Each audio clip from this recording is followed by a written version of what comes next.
Today on the School of Podcasting, one of the advantages, I guess, of podcasting for 17 years is you got a little experience under your belt, and yet there are still times that I go, yeah, I didn't think about that.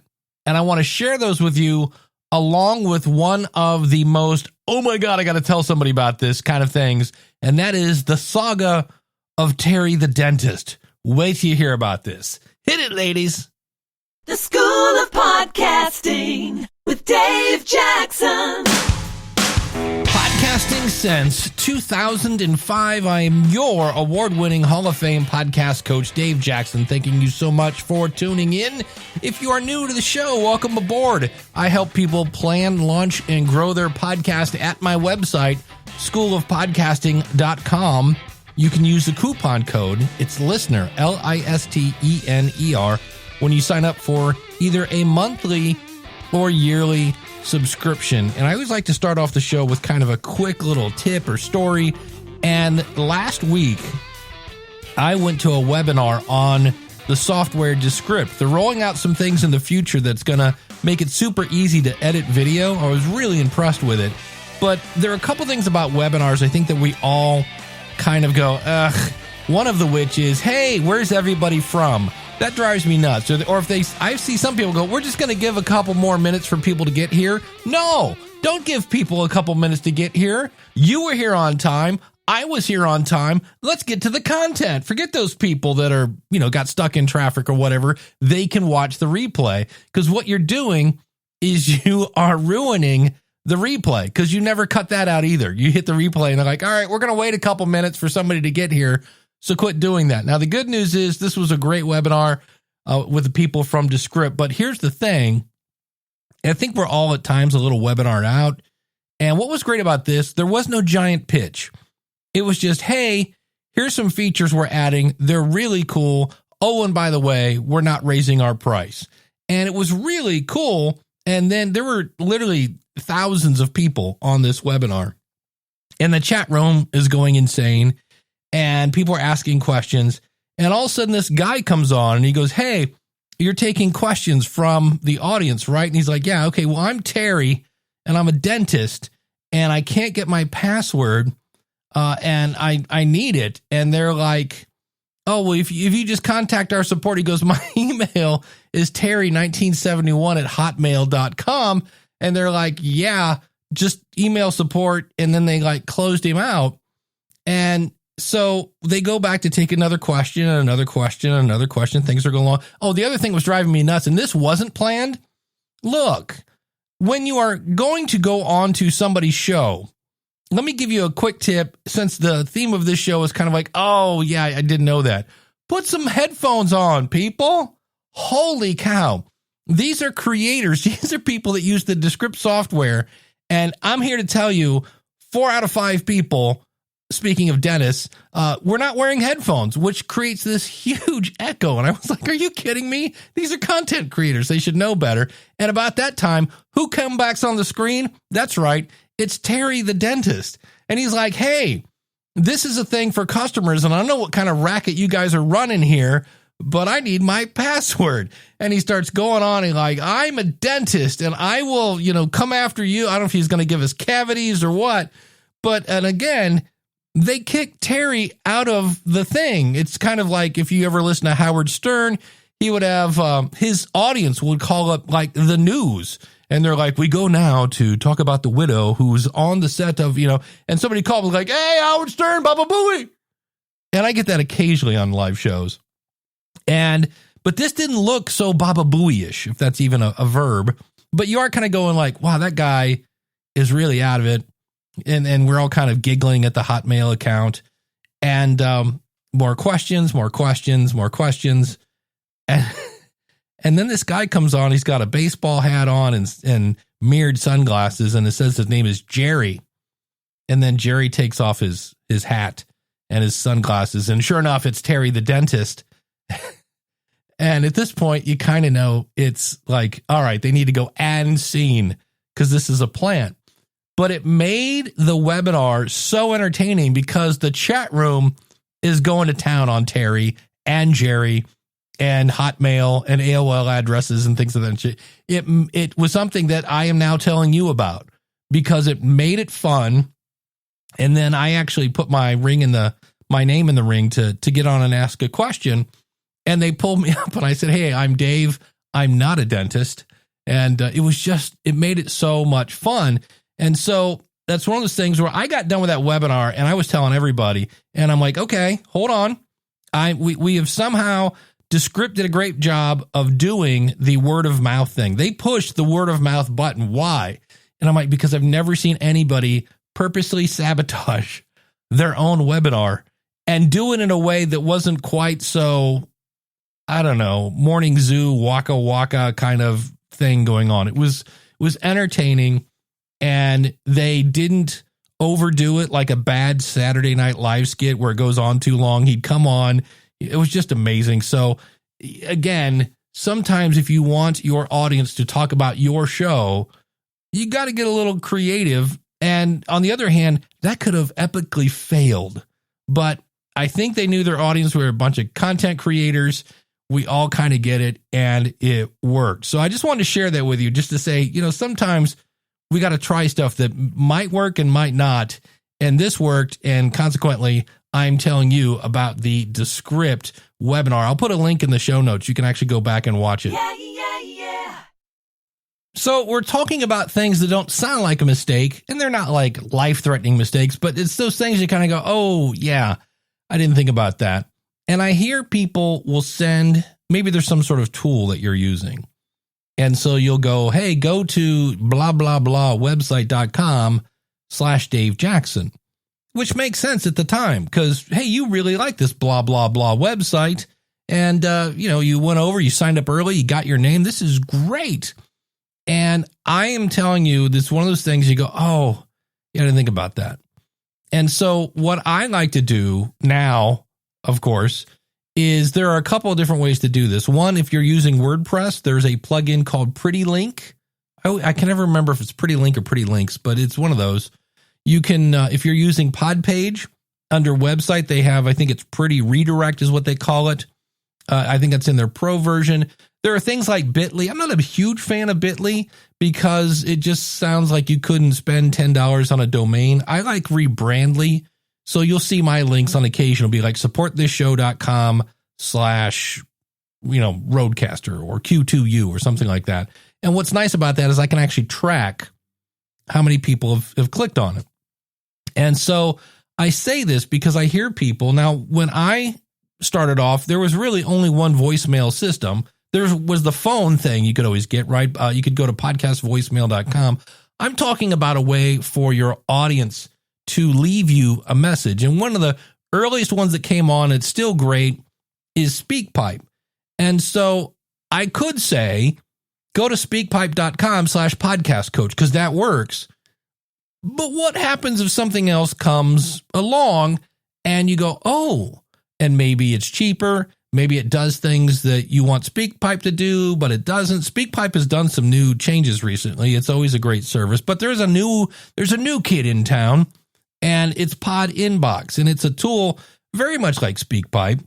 It adds some gamification to it. People can actually donate while they're there, and you could have like a wall of donators and things like that. And it also obviously does the thing where you can record a message. If you go to the question of the month, I'm using it right now for the question of the month because I like to play with tools. So what if it turned out that I like Pod Inbox better? Well, now if I go, hey, if you want to contact me, it's whatever, podinbox.com/Dave Jackson or whatever I have set up.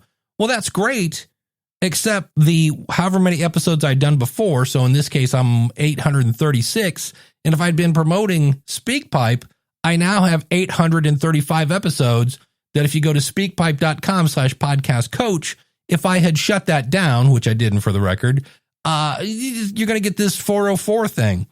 So what you want to do is use something like a WordPress plugin, like Pretty Links or Rebrandly or Podpage's built-in one, whatever you're doing, something to make it universal. So you'll hear me talk about the question of the month. Go to schoolofpodcasting.com/question. And right now I'm using Pod Inbox, and I'm also using Mediafire. which is an old account I've had kind of pre-Dropbox, but it still works. And you can upload your file there. But I'm not saying, hey, go to mediafire.com/Dave Jackson and go to podinbox.com/whatever. No, I'm telling you a generic website address. That way, in the event, because you don't know what's going to happen in 5 years, there might be this really cool tool. And by having a generic link that ties into your website, then you just swap out the technology and you keep the domain the same so that all of your episodes are then not out of date. Yeah, yeah, yeah. Nike says just do it. And I would say that's very smart advice. And what I'm talking about here is doing a second podcast. Now, am I saying start a second or third or fifth or seventh podcast, whatever you're doing? I'm kind of saying maybe not. And here's why. And what I mean by this is if you are thinking of doing a second podcast, you have to do a couple episodes that you're probably going to throw away. Why? Because, again, authors have rough drafts, actors have dress rehearsals, but you need to actually do it like you're going to put it out, and then maybe not because it's the first one. And I'll give you an example. I've talked about this in the past. I have a show right now called the Podcast Trailer Show, where, you guessed it, I play podcast trailers, and it does some things. Here's why I started it. I wanted another way for me to get in front of podcasters and say schoolofpodcasting.com. And in that fashion, it's been a success. Now, I haven't had anybody sign up using a coupon code I have on that site, so I'm not getting new listeners yet or new customers from that yet. And I thought it was going to be easy finding trailers. I thought it would be cool to put some sort of little baby advertisement in it and then get out. I thought it would take me 5-10 minutes maybe to make an episode. I thought so. And I went through the technology. I was using Audrey.io, and I could find a fair amount of promos, but I didn't really think it through, and I didn't really do any episodes. And when I finally did, I was like, well, if I just do one trailer, it's like a 40-second podcast. That seems a little too short. And so I started finding 2 or 3 that were the same theme. Well, that now took longer because now I couldn't just find a promo. I had to find promos that were somewhat of the same kind of genre, which took more time.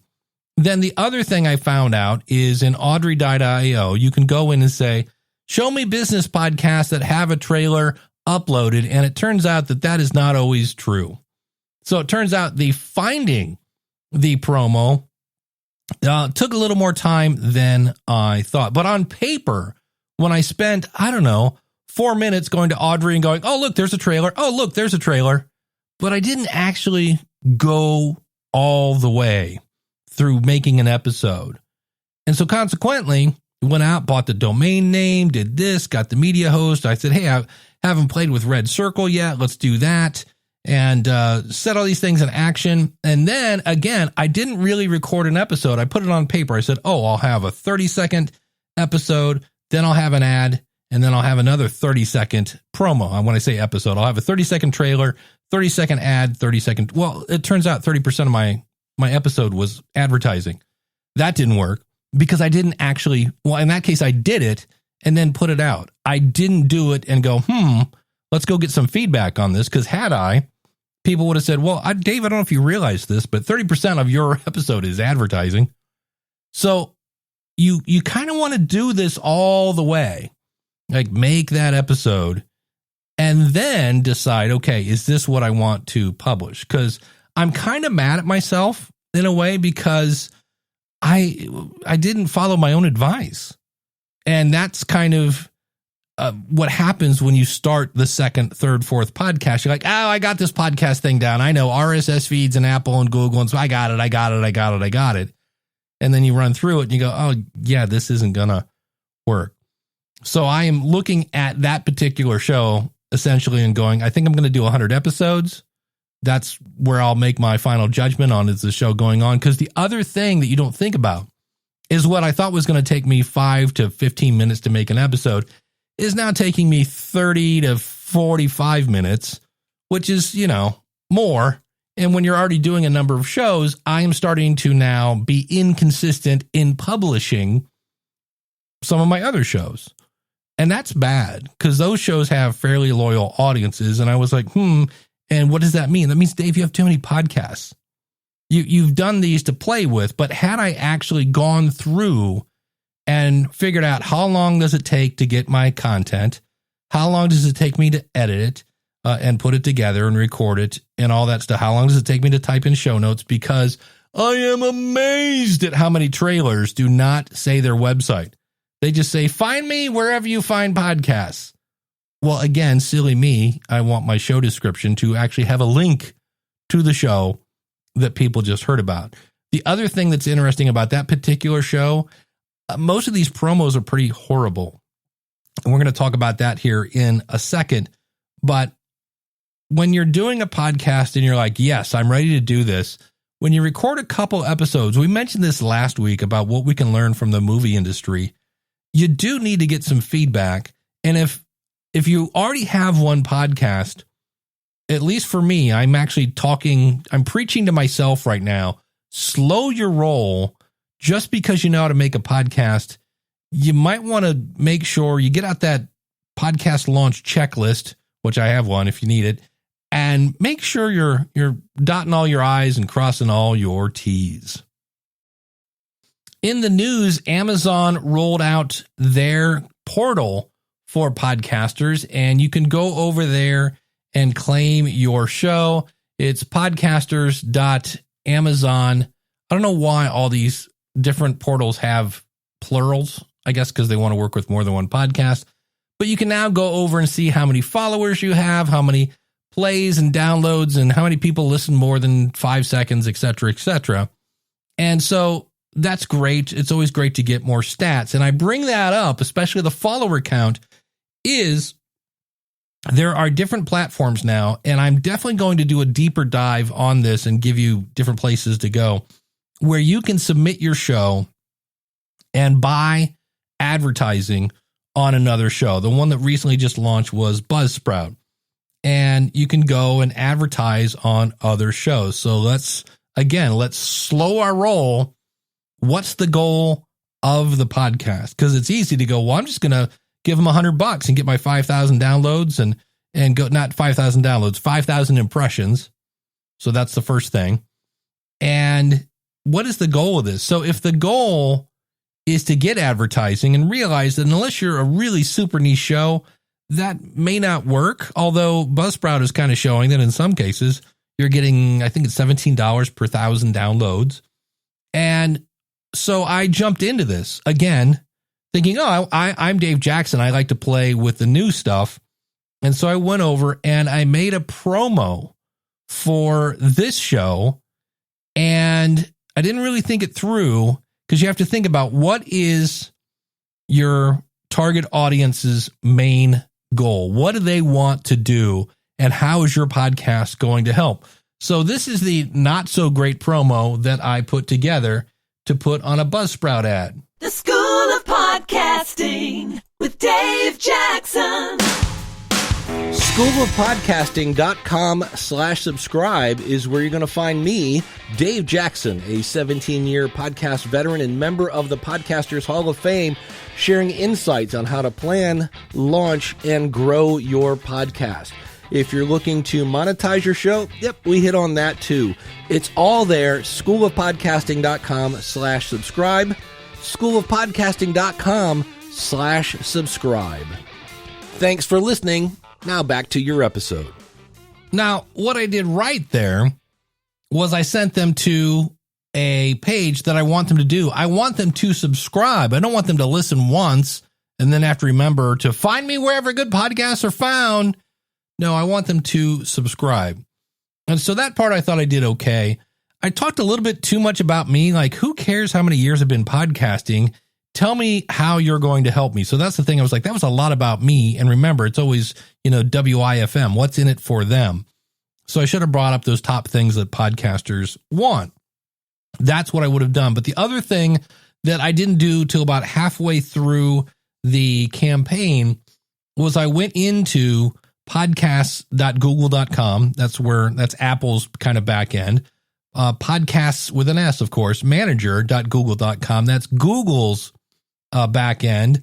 I went into podcasters.spotify.com. That's their back end. I wrote down how many followers and subscribers I had because I wasn't tracking it. What's the sense of spending money? So unless you just got a ton of it, I should have written down how many subscribers I had before I launched this thing, and then however many days it takes to get my impressions, and then look and see how many do I have now. Now, why do I do that? Because otherwise you're just going to keep throwing money at this and you can't really figure out, hey, is this worth the money that I'm spending? So again, I'm trying to help you avoid oh yeah, I should have thought about that. So put yourself together a little Google Doc, a little Excel spreadsheet, so you can do a little before and after. And then always keep in mind, for me, I looked at it and went, yeah, it really didn't budge the needle much for me. But remember that if you're getting 5,000 impressions, and most of the time the percentage that comes into play is around 3%.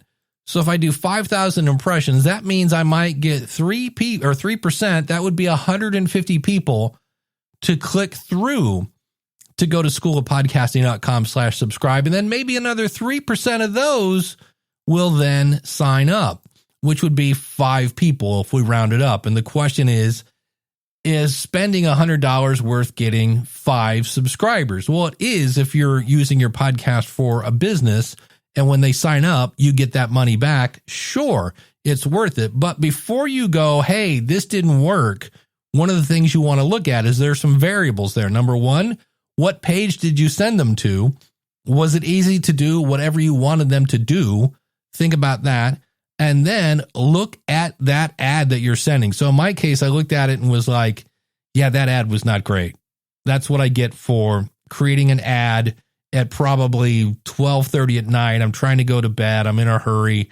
Yeah, again, slow your roll, think about it, and then try to avoid should have thought about that a little more. Yeah. And podcasting is kind of a fun dance because on one hand, you have people that think about it a little too much. Those are the people that are like, yeah, Obama was in power. He was the president when I first started thinking about launching my podcast. And it's 2022 and it's still not here. Yeah, that person is putting a little too much thought into it.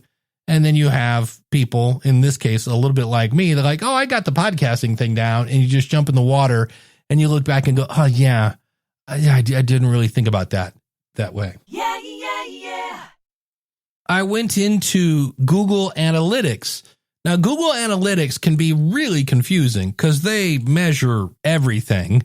And it's hard sometimes. If you dig in there, there's a spot for a website, and then you can look at the top ranking pages on your website. And I looked at it, and it was interesting. And I saw a page that was near the top. And it was one of my YouTube videos that I had put on my website. And it went, oh, hold on a second. I make a few YouTube videos a month. I'm trying to do it weekly. Again, one of those things you kind of go, I probably should have done a few before I put new video every Wednesday. Maybe you should actually see if you can do a new video every Wednesday before you put on your banner new video every Wednesday. But I noticed that my YouTube videos, because not only were they videos, but I was writing a blog post about it, which really, if you think about it, a podcast for me is a blog post with some sort of player, whether it's audio or video. Now, with an actual podcast, it's syndicated into apps via this fun thing called RSS. And on YouTube, it's syndicated in apps and stuff that will let you do YouTube. It's not really syndicated. But nonetheless, the words of Google, the words of my blog would attract Google. And then the video apparently got some traction, and it was one of my top ranking websites or web pages on my site. And I was like, am I not putting my YouTube videos on my website? And the answer is no. And I guess my thought was, well, I want them to rank high on YouTube. And I was like, and I looked at it because people were clicking and watching my video on YouTube, which increased the amount of time people spend on my website, which can rank your website higher, so Google sends you more traffic. And I was like, oh, yeah, I didn't think about that. And I didn't even play. I played with it once. I have one video from my YouTube channel, and I was like, that's really dumb. And again, I need to slow my roll and think about it a little bit and go, yeah, let's try that. Yeah, yeah, yeah. As someone who's been in the education space for decades at this point, probably 30 years, if not more, one of the things we forget about is we get excited about learning new stuff and, you know, all these different tools and things like that. And one that I am playing with right now is called Surfer SEO. It's not exactly cheap. It's like $60 a month. And what it basically does, and that's why I'm including it in this particular episode, is I can point it at a page on my website and it will go, oh, here's what you did right, but you probably should be doing this and this. And if you want to rank for this topic, you need to do this, this, and that. To which I go, oh, yeah, probably should have done that. But it's not enough to get the tool. You have to use it. I took a course from Amy Porterfield about a month ago on developing lead magnets and watched 2 out of 5 videos. So I say this again, I'm talking to myself here, is when you set out to do something new, like right now I'm learning Descript. I'm trying to really put that on my calendar, and that's the point. No matter what you're doing, if you are stepping out of your comfort zone, first things first, pat yourself on the back for trying something new and knowing right up front that somewhere along the line you're going to go, oh man, I'm new to this. And I'm doing that with Descript. I'm doing this with a bunch of things. I'm trying to learn new content. The thing I forgot to do is literally book it on my calendar like a doctor's appointment. Hey, today from whatever, 7:30 to 8:30, I'm going to watch Amy Porterfield videos. Okay, from 9:30 to 10:30, I'm going to watch 3 videos on Surfer SEO, and then just put them on your calendar, remembering to put your family on that calendar first and then put the other stuff around it. But I am finding now that when I get these invoices from something that I subscribed to a month and a half ago, I go, oh yeah, I'm not really using that. And then I go, yeah, probably should have booked some time on my own calendar to learn this tool so I'm not just lighting my money on fire. Yeah, yeah, yeah. And the last one here of things that you go, yeah, I kind of knew that. And I just, that whole, yeah, that's what I should name this episode. Yeah. And that is, I'm going to try to say this quickly. I have been moving the School of Podcasting to a new platform. And here's the bottom line. If you're thinking of starting a podcast, but everything just isn't perfect, it's probably never going to be perfect. I have tried, I think, every platform on the sun, and I almost hate to say this because I'm now going to get a flood of people going, you need to try mine. I'm like, no, I'm happy with the one I'm going with. It's Podia. And, but even that, as I now get ready to probably flip the switch on this and migrate from one to the other, doesn't do everything I want it to do. Not exactly. In the same way that Thinkific is the one I'm moving from. Teachable, very, very, very close. But in the end, I was like, all right. And so I'm moving to this other one, and I'm almost done. But I say this because in the end, it just dawned on me, which again is a lesson I've known for a while, is that it typically is ever really perfect. I mean, look at your partner, right? If you are, I'm single, but when I had partners, they were great. They were awesome if they were still in my life, because if they weren't, well, yeah, they weren't. But nobody is perfect. And many times I have people now, because the Rodecaster 2 came out, and they're asking, well, should I buy that? Is it that much better than the Rodecaster 1? And I'm like, look, just because the Rodecaster 2 came out, it's this whole little mixing board, sound pads. I mean, I can do this now. I'm an elf and now I'm a demon. I mean, we need that on our podcast, right? And now I'm a robot and now I'm a deep voice robot. I mean, we need this kind of stuff, right? No, you don't. And so it's one of those things, well, I don't know. Do you have $700 to light on fire? Sure. If you need, if you're doing a live show and you need to do things like play sound effects and things like that, well, then it's money well spent. But if you're not, it's kind of overkill. And that's where I want to make sure people aren't spending $700 on something when they could have bought a Zoom PodTrack P4 for $200 or a Focusrite Vocaster for $300 and plug your phone into it. That's the whole goal, is to help you avoid going, oh yeah. And so I'm doing that now. At times I'm the crash test dummy for podcasting, but that's what I wanted to share today. There are some things that, and a lot of it requires what? Slowing down. And in a world where we want what we want, when we want, where we want it right now, that sometimes is hard. And we just need to make sure that when we slow down, we don't take our foot off the gas pedal completely to where we stall and then never start back up again. If you need help with speeding up or slowing down, check me out, schoolofpodcasting.com. I'd love to help. I'm not going to spend a lot of time on this because it doesn't really help you get more downloads, but it's something I want to just briefly hit on, and that is the creator of Anchor. And everybody's like, oh no, Dave's going to talk about Anchor. The creator of Anchor, which was a tool that started out to be more like Clubhouse, then they pivoted into podcasting and used RSS feeds to build that thing up. The guy left Spotify, along with many other people these days, and has basically said RSS is holding back the podcast, but yet they didn't know about podcasting 2.0. If you go to podcastindex.org, there are a whole bunch of people adding new features so that podcasting in the future, as soon as all of the media hosts start adopting them, there's a thing called PodPing that I don't quite understand the technology, but I understand if you added a couple of codes, we could save a whole bunch of energy and we could cut back on cow farts and all sorts. Like, it's so much easier and faster. And I'm not sure why media hosts aren't jumping on this, which is when I go, maybe there's more to this than just adding 2 bits of code to it. But I just say this to say, right now, you hear people occasionally, they're like, oh man, so-and-so got kicked off of YouTube. And if you're not on YouTube and you're doing video, you're kind of Bill O'Reilly. Maybe not a great example, but there was a guy that was like the #1 guy on Fox, and he kind of was a creep, and they kicked him off. We haven't heard much from Bill O'Reilly. I'm sure he still has a podcast. Why? Because he has RSS feeds.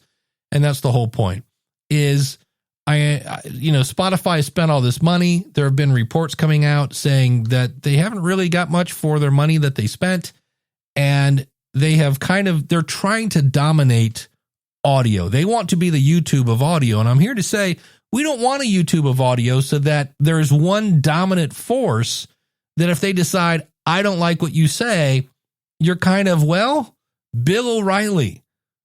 Podcasting was built on an open platform. We need to keep it open. And I just wanted to say, hey, if you're a developer, if you are an app, like when Amazon came out and they said, hey, we're going to do this transcription thing, that's already been built.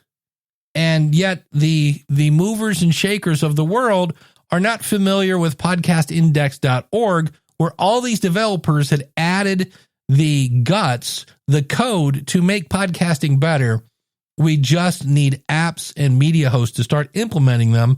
And that will be coming in the future, hopefully. But when these big, rich companies just go, oh, we're going to build our own version, that's dumb. They build their own walled garden. And trust me, in 5 years, right now, you upload your podcast to whoever your media host is, Buzzsprout, Libsyn, Blueberry, Captivate, Podbean, et cetera, and it syndicates. I mean, Libsyn is short for Liberated Syndication to all the apps. And if we take away the syndication part, when it goes to make a podcast, you're going to have to upload to Spotify, then you're going to upload to whoever, Libsyn, and then you're going to upload to Google, and then you're going to upload to Amazon, then you're going to upload to Ghana, and then you're going to, we don't want to do that. So I just say this to, if you're working in the industry, go check out podcastindex.org. If you're thinking of starting an app or a media host or anything like that, because podcasting's biggest power is its openness and the fact that you kind of can't shut it down.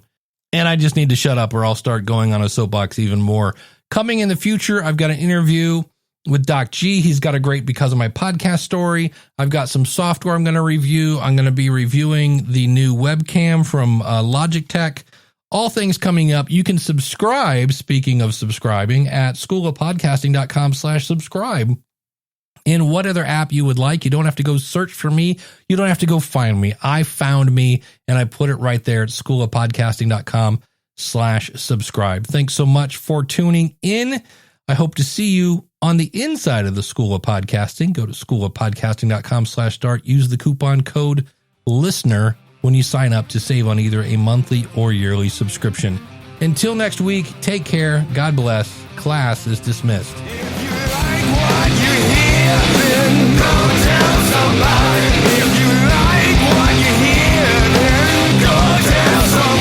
What? No bloopers today? No, but I want to throw this in because I recorded what you just listened to earlier, and this popped into my mind. One of the great things about the whole Podia Thinkific Teachable thing is once you make your decision, you can move forward, as I am right now, at light speed. So if you're trying to make things perfect, if nothing else, eeny, meeny, miny, mo, pick one, and then you can actually, now that you've made the decision, rock and roll and get going, and that's what I'm doing.